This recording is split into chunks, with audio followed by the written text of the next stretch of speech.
Day 21, going to do something a little different.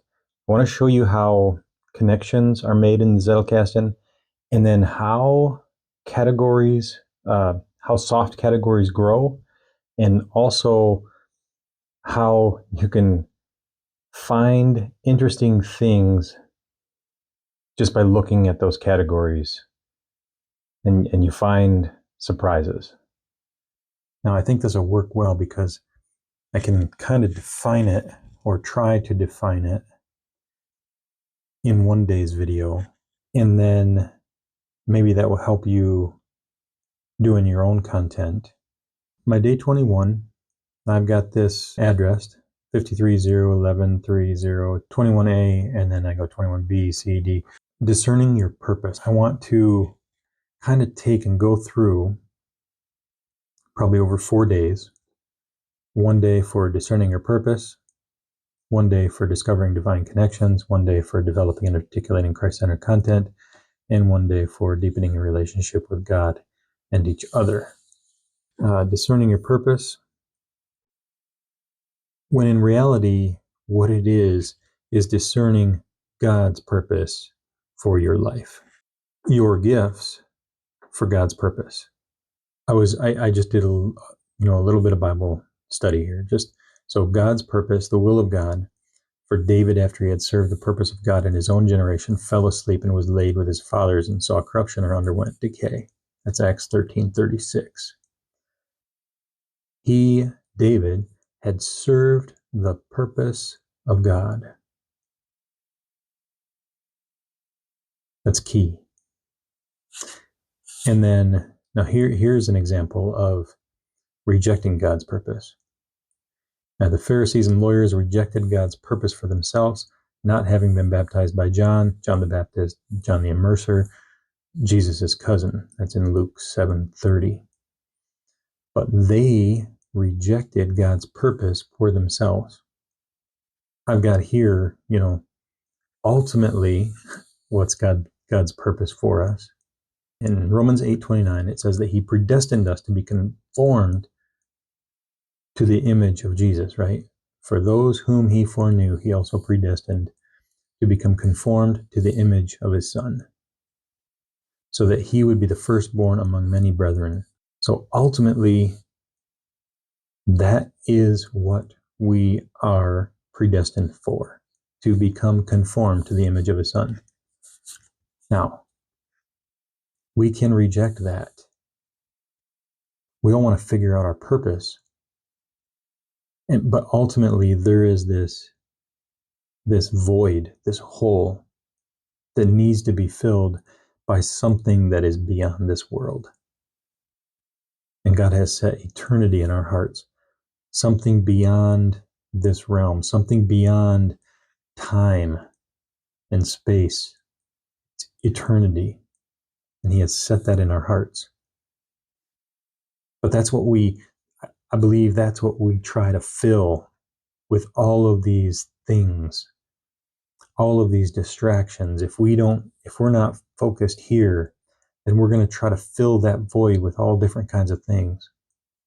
So I think that's a big part of this discussion as well. We need to be careful when we start talking about our purpose. If we divorce our purpose from God's purpose for us, then we are heading down the wrong path. We think we are heading in the right direction because it feels right, but we don't really know what is right, what right is apart from God. Now, we have conscience, and there is a sense of morality, but it can be subjective. The Christian worldview is that there is an objective reality that comes from God. Okay. Now, this card actually led me to go pull a couple things that I had already written. This is why categories don't really matter. Okay.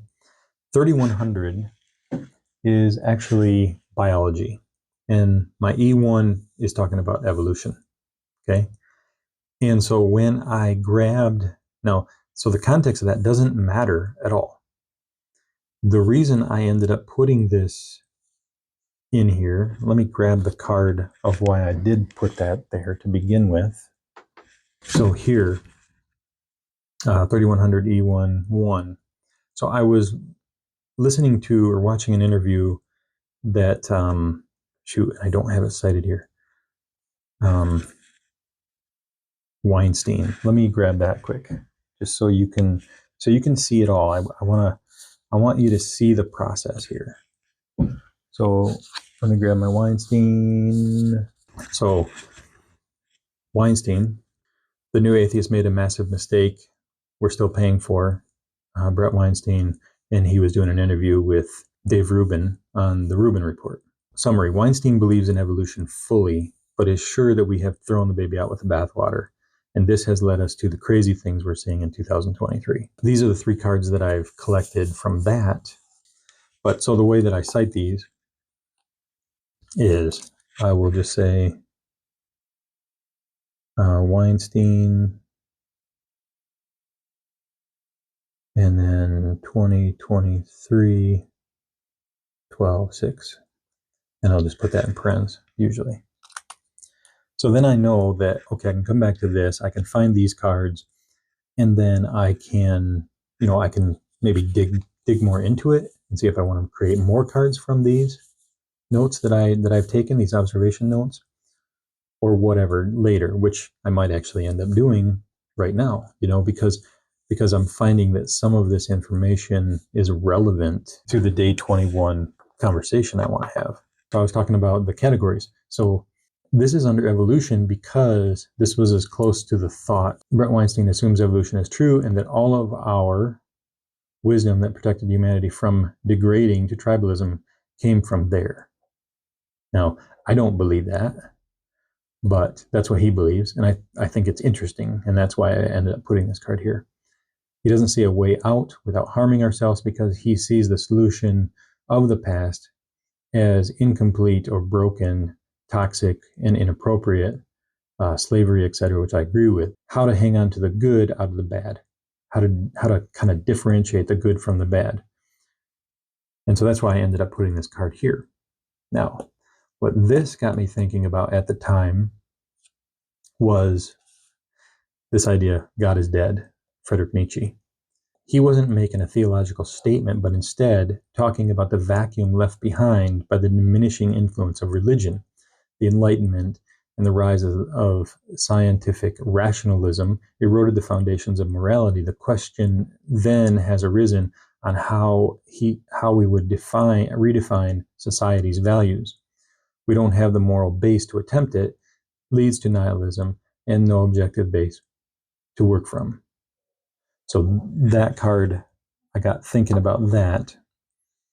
And then I actually threw on objective morality here. Now, again, objective morality, it doesn't have a whole lot to do with evolution except it's very related to this idea. And so I put it right after that, which is cool because you can start to see how, even though these things are, not, if I was trying to put these under topics, then these cards wouldn't be related at all. But now my brain has connected all these thoughts together. So objective morality, and then, no objective morality. And then this leads to Hitler and Stalin and the isms that killed hundreds of millions. Why are they wrong? What do you base that on? Collective human flourishing? ? Why is that a good thing? Maybe human flourishing is bad for the earth. Nothing is in control. There is no standard for right and wrong. It's just what we decide it should be at the present. And then I got the bloodbath of the 20th century. Now it's interesting that all this is under that evolution thought, right? Which there's a connection there. The bloodbath of the 21st century, and then our humanism. But there's a deep thought there. So the bloodbath of the 20th century, first heard this from John Lennox in his debate with Christopher Hitchens. He was talking about communism, socialism, fascism, etc. Hundreds of millions dead. The new morality of social justice, versus people are sinners in need of a savior. If you're a victim, you don't need a savior. You're saved because of the inhumanities perpetrated against you, right? That's the idea of this whole new idea of this social justice, right? No, we are all guilty before God. We all need a savior. That is how those thoughts are, coming together. And it started with evolutionary thinking. So let me put that aside. We need to be careful when we start talking about our purpose. And here's the main point why I wanted to bring up, right, what Peterson and Lennox were talking about is that we have a temptation from Satan to create our own morality, defining our own idea of good and evil. So I pulled these from that same area. When we remove God, we need a substitution to keep order. Totalitarianism will protect the people from themselves and is the promise. And when there is utter chaos, the people want order at any cost. We will invite in totalitarianism right after that card. In a world dominated by lies, telling the truth is a revolutionary act. That's George Orwell. So this is how this process works. And you start pulling all this stuff. Now I'm creating these notes kind of to try to get this one subject out, and we'll see what we end up with ultimately. But this is how the Zettelkasten works. Now I haven't addressed these,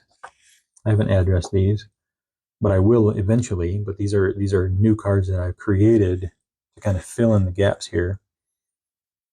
The social contract theory, groups of people deciding what is right and wrong. If they don't believe in God, then they are defining their own morality. All of it is connected. And so what happens is you pull a section out, and all of a sudden you've got a ton of material to work with. And then you can edit and decide, is this the best use of this material? Does it fit? I realize that subjective and objective morality might not seem associated to discerning your purpose, but we'll have to see how the video goes tomorrow on day 22. But for today, day 21, 9 days left. Keep seeking his face. God bless.